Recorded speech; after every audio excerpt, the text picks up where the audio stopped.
नए वीडियो में। आज के इस वीडियो में हम इस एंगल ग्राइंडर को रिपेयर करने वाले हैं। इसके अंदर क्या समस्या है, ये जाम हो रखा है और हम इसके अंदर बेरिंग्स को चेंज करने वाले हैं। सबसे पहले मैं क्या सोच रहा था कि इसका जो गियर बॉक्स का बेरिंग है ये खराब है या फिर टूटा हुआ है, लेकिन दोस्तों ये तो बिल्कुल ठीक है। इसके अंदर के जो बेरिंग्स हैं, जो आर्मेचर के ऊपर और नीचे की तरफ होते हैं, उन दोनों को हम चेंज करेंगे। सबसे पहले तो आप देख सकते हो कि ये बिल्कुल एक लोकल ग्राइंडर है, जैसे कि मार्केट्स में ज़्यादा करके आपको मिलते हैं। अब यहाँ पर दोस्तों सबसे पहले इसे रिपेयर करने के लिए हम क्या करते हैं कि देखते हैं कि ये जाम हो रखा है। अब इसे यहाँ पर दोस्तों हम कितना ही प्रेशर लगाकर क्यों ना घुमाएं, ये नहीं घूम पा रहा है। तो ऐसे में हम जानेंगे कि किस प्रकार से पता करें कि बेरिंग कौन सा खराब है, गियर बॉक्स का या फिर ग्राइंडर का। अब यहाँ पर सबसे पहले हम क्या करेंगे, गियर बॉक्स को ओपन करेंगे। तो गियर बॉक्स को ओपन करने के लिए आपको सबसे टॉप पर 4 स्क्रू प्रोवाइड किए जाते हैं। एक ये वाला, यहाँ पर दोस्तों इसे हम सबसे पहले खोल लेते हैं। इससे ऊपर वाले स्क्रू को खोलते हैं। तो इस तरह से करके ये टोटल 4 स्क्रू यानी कि पेच दिए जाते हैं। इन चारों को आपको बिल्कुल खोल लेना है स्क्रू ड्राइवर की सहायता से। खोल लेने के बाद में इन स्क्रूज को आप अलग निकाल दीजिए और रख दीजिए। अब आपको क्या करना है, गियर बॉक्स के जो हेड है इसको इससे अलग करना है। अलग करने के लिए आप क्या करें, स्क्रू ड्राइवर की नोक से इसमें दूरी बनाएं और जैसे ही आप इसे इसके बीच में डालेंगे तो आपका गियर बॉक्स खुल जाएगा। तो यहाँ पर आप देख सकते हो कि ये जो गियर बॉक्स का हेड है ये हमने बिल्कुल अलग कर लिया। अब यहाँ पर दोस्तों आप पता करेंगे गियर बॉक्स का बेरिंग खराब है या फिर ग्राइंडर का। तो यहाँ पर आप देख सकते हो इस गाड़ी को हम काफ़ी प्रेशर लगाकर भी घुमाएं तो नहीं घुमा पा रहे हैं, यानी कि या तो हमारा ऊपर का बेरिंग या फिर नीचे वाला बेरिंग खराब है। अब यहाँ पर दोस्तों देख सकते हो कि जो गियर बॉक्स वाला बेरिंग है वो बिल्कुल ओके कंडीशन में है, ये बिल्कुल आसानी से चल रहा है, घूम रहा है। तो इसमें हम ये जो गियर बॉक्स वाला बेरिंग है ये तो हम चेंज करेंगे नहीं। अब हम ओपन करेंगे ग्राइंडर को। तो यहाँ पर एक ये वाला स्क्रू, एक ये वाला और दो आपको एक ये वाला और एक ये वाला 4 स्क्रू मिलते हैं, क्योंकि आपके जो हेड है गरारी बॉक्स का उसको ग्राइंडर से अलग करते हैं मशीन से। तो हम क्या करेंगे, इन चारों स्क्रूज को ओपन कर लेंगे। अब ज़्यादा करके जाम होने के चांसेस में ऊपर का बेरिंग ज़्यादा ख़राब होता है। तो हमने क्या किया, यहाँ पर हम चारों स्क्रूज को ओपन कर लिया। अब दोस्तों जैसे ही हम हल्के से इसे हिट करेंगे या फिर स्क्रू ड्राइवर की नोक की सहायता से इसमें गैप बनाएंगे, जो इसका हेड है वो बिल्कुल अलग हो जाएगा, जैसे कि आप वीडियो में देख पा रहे हैं। इस तरह से आपको इसके हेड को अलग कर लेना है। तो यहाँ पर दोस्तों ये आपका हेड बिल्कुल आपके ग्राइंडर से अलग हो गया। तो इससे हमारा फिलहाल कोई काम नहीं है, तो इसे हम अलग रख देते हैं। पार्ट्स को अच्छे से संभाल के रखिएगा, क्योंकि बाद में आपको इन्हें असेंबल भी करना होगा। तो यहाँ पर आप देख सकते हो कि ये बिल्कुल यहाँ से जाम हो रखा है। ऊपर आप देख पा रहे हो कि जो ऊपर वाला बेरिंग है वो टूटा हुआ है। अब यहाँ पर दोस्तों डायरेक्टली ही आप इस आर्मेचर को इस तरह से खींचने की कोशिश ना कीजिएगा, क्योंकि ये नहीं निकल कर आएगा। इसके लिए सबसे पहले आपको इसके कार्बन निकालने होंगे। वो किस तरह से निकालने हैं वो मैं आपको बताता हूँ। तो यहाँ पर आप देख सकते हो कि बेरिंग की क्या कंडीशन है, बेरिंग बिल्कुल टूटा हुआ है।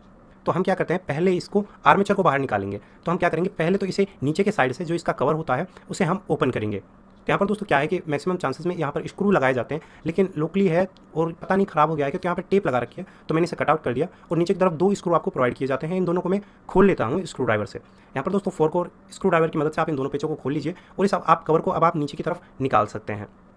निकाल लेने के बाद में अब आप यहाँ पर 2 कार्बन देख पा रहे हो। कार्बन के ऊपर यहाँ पर दोस्तों कवर लगाया गया है। इन कवर को आप रिमूव कर लीजिए। अगर स्क्रू दिए गए हैं तो स्क्रूज को रिमूव कीजिए। इसके बाद यहाँ पर आपका एक कार्बन लगा हुआ है और एक कार्बन इसके जस्ट अपोजिट साइड में लगा हुआ है। इन्हें निकालने के लिए हम क्या करेंगे, सबसे पहले स्क्रू ड्राइवर लेंगे छोटा वाला और इस स्प्रिंग को इस तरह से हटाएंगे और इस कार्बन को इस तरह से निकाल लेंगे। यहाँ पर दोस्तों कार्बन की जो वायर है वो टूटी हुई है। अगर टूटी हुई नहीं होती तो हम वायर पकड़ के कार्बन को पीछे की तरफ खींच सकते थे। तो यहाँ पर दोस्तों इसी तरह हम इस वाले कार्बन को भी निकाल लेते हैं। ठीक है जी, इस तरह से। तो यहाँ पर क्या हुआ कि हमने ग्राइंडर के दोनों कार्बन्स को निकाल लिया है। अब इसके बाद से हम इसके आर्मेचर को आसानी से बाहर की तरफ निकाल पाएंगे। ये हमारा आर्मेचर हमारे सामने निकल कर आता है। यहाँ पर दोस्तों जो बेरिंग हमारा ब्रेक हो रखा है, सबसे पहले हम इसे चेंज करेंगे। तो इस जो यहाँ पर नट लगाया गया है ऊपर की तरफ, इसे हम 10 नंबर की का इस्तेमाल करते हुए सबसे पहले एंटी क्लॉकवाइज घुमाकर इसे खोल लेते हैं। अब दोस्तों एंटी क्लॉकवाइज घुमाने पर क्या होगा, ये नट आपका खुल जाएगा। जैसे ही आप इस नट को खोल देते हैं, इसके पीछे गरारी लगी होती है, इसे आप निकाल दीजिए। निकाल देने के बाद में अब आपको करना क्या है, अब आपको अपना बेरिंग निकालना है। ये बेरिंग की शीट हो गई और ये आपका बेरिंग है। तो ये यहाँ पर दोस्तों क्या है कि बेरिंग टूटा हुआ है। तो सबसे पहले हम क्या करते हैं, इसमें से कचरा निकाल लेते हैं और अब बेरिंग को निकाल लेते हैं। और ये इस बेरिंग की शीट हो गई। तो यहाँ पर दोस्तों अब हमने इस सब चीज़ों को डीअसेंबल कर दिया है। अब वापस से असेंबल करने की बारी आती है।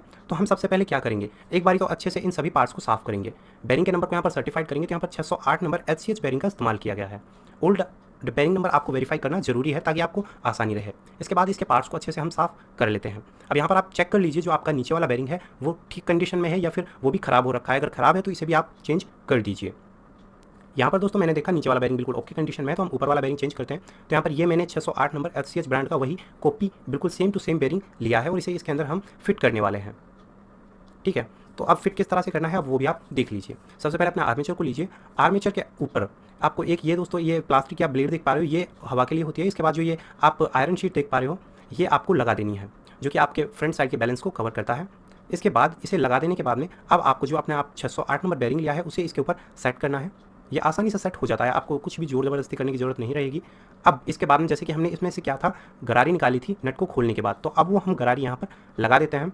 ये वाली गरारी थी, ये यहाँ पर हम इसके ऊपर लगा देते हैं। ठीक है, इस तरह से, जिसमें जो गरारी की कोर्स है वो आपको ऊपर की तरफ रखनी है जिस तरह से हमने खोला था, और जो नट हमने खोला था वो भी अब हमें लगाना है, और अब हमें इसे क्लॉकवाइज घुमाते हुए इसे टाइट करना है, वही 10 नंबर की का इस्तेमाल करते हुए अच्छे से प्रेशर लगाकर आप इसे टाइट कर दीजिएगा। कर देने के बाद में अब हम क्या करते हैं, जो पीछे वाला बेरिंग था वो ओके कंडीशन में था, तो हम क्या करते हैं इसके अंदर भी ग्रिश डालकर इसे कंप्लीट कर देते हैं, ताकि जो इसकी लाइफ है हम उसे काफ़ी हद तक इंप्रूव कर पाएँ।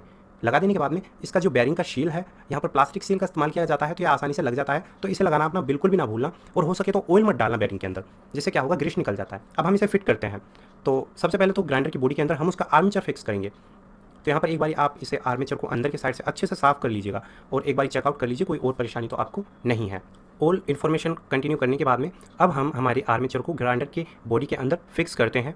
इस तरह से आपने फिक्स कर देना है। हल्का सा प्रेशर आप आगे की तरफ लगाएंगे तो आसानी से सेट हो जाएगा। यहाँ पर जो आप ये आयरन ब्लेड देख पा रहे हो, इसकी जो एक कोर है ये आपको इन स्लॉट्स में इस तरह से 4 खांचे हैं, इनमें आपको इस तरह से प्रेशर करके फिक्स कर देनी है, तो आसानी से फिक्स हो जाता है। तो ये हल्का सा लूज ही रहता है, तो इसे आप इग्नोर करिए, इससे कोई दिक्कत नहीं है।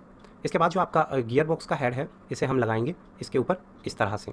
लगा देने के बाद में अब हमने जैसे कि यहाँ पर 4 बोल्ट्स को रिमूव किया था, उन्हें खोला था, वापस से लगाकर आपको वो लगा देने हैं और उन्हें टाइट करना है। जैसे कि ये एक बोल्ट हमने लगाया, इसे हम लगाकर टाइट कर देते हैं।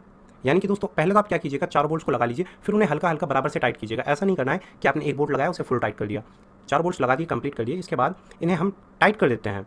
टाइट इतना कीजिए कि ऐसा भी ना हो कि जो आपकी स्क्रू की चूड़ियाँ हैं वो बिल्कुल ख़राब हो जाएँ, तो इन्हें हल्के हल्के हाथ से अच्छे से आपको टाइट कर देना है। तो यहाँ पर मैंने 4 बोल्ट्स को कंप्लीट टाइट कर दिया है। अब एक बार हम इस गरारी को घुमा कर देखते हैं तो कोई प्रॉब्लम तो नहीं है, तो ये ओके कंडीशन में है और वर्क कर रही है। तो पहले ये क्या था कि ये जाम हो रखी थी। इतना कर देने के बाद में अब आपको अपने कार्बन लगाने हैं वापस से। तो पहले तो क्या कीजिएगा, स्क्रू ड्राइवर की सहायता से स्प्रिंग को रिमूव कीजिए, अपने कार्बन को कार्बन स्लॉट में डालिए और स्प्रिंग को उस पर प्रेशर बनाते हुए वापस से लगा दीजिए। लगा देने के बाद में दोस्तों सेम डिट्टो आपको कॉपी करते हुए जो उसके अपोजिट साइड वाला दूसरा कार्बन है वो भी आपको लगा देना है। यहाँ पर दोस्तों मैं क्या करता हूँ आपको प्रैक्टिकली बताते हुए जो सेकंड वाला कार्बन है अपोजिट साइड वाला वो भी लगाकर हम कंप्लीट कर देते हैं। यहाँ पर दोस्तों ये स्प्रिंग हल्का सा टाइट है, तो इसे हम प्रेशर बना के ऊपर की तरफ रखते हैं, स्लॉट के अंदर कार्बन डाल देते हैं और इसके बाद स्प्रिंग को उसके ऊपर प्रेशर बनाते हुए फिक्स कर देते हैं। अब यहाँ पर दोस्तों हम इसके जो हेड को उसको फिट करेंगे, तो उससे पहले हम क्या करेंगे, इसके अंदर हम ग्रीस लगा देते हैं। और दोस्तों जो आपके गरारी बॉक्स का हेड का जो सबसे बड़ा वाला गरारी है उस पर भी हम ग्रीस यहाँ पर लगा देते हैं, ताकि जो पार्ट्स हैं उनकी अच्छे से रिपेयरिंग भी हो जाएगी और जो उनकी लाइफ है वो भी काफ़ी हद तक इंप्रूव हो जाएगी। अब दोस्तों हम इसे फिट करते हैं। फिट कर दिया दोस्तों हमने, इसे अच्छे से हम एडजस्ट कर लेते हैं और एडजस्ट करने के बाद में हमें यहाँ पर जो हमने 4 स्क्रूज सबसे फर्स्ट में रिमूव किए थे, निकाले थे, उन्हें वापस से आपको लगा देना है। और लगाने के बाद दोस्तों चारों स्क्रूज को आपको अच्छे से टाइट भी कर देना है। इसके बाद दोस्तों ये आपका बेरिंग चेंज करने का प्रोसेस हुआ कंप्लीट। अब जो यहाँ पर आपने जो पीछे वाले कार्बन के जो कवर्स रिमूव किए थे उन्हें आपको वापस से लगा देना है। और यहाँ पर दोस्तों जो पीछे वाला कैप है वो भी आपको लगा देना है। अगर स्क्रूज हैं तो स्क्रूज लगा दीजिए और टेप है तो टेप लगा दीजिए। यहाँ पर दोस्तों मैं इलेक्ट्रिसिटी लगाता हूँ, स्विच को करता हूँ ऑन, तो हमारा ग्राइंडर ऑन हो गया और ये वर्किंग कंडीशन में है। तो इस तरह से आप आसानी से बेरिंग्स को चेंज कर सकते हो। I hope you guys video आपको पसंद आता है। अगर पसंद आता है तो इस वीडियो को लाइक कीजिएगा, ज़्यादा बांटने के लिए अपने दोस्तों के साथ में शेयर करें और आगे देखने के लिए हमारे चैनल को सब्सक्राइब करें। धन्यवाद।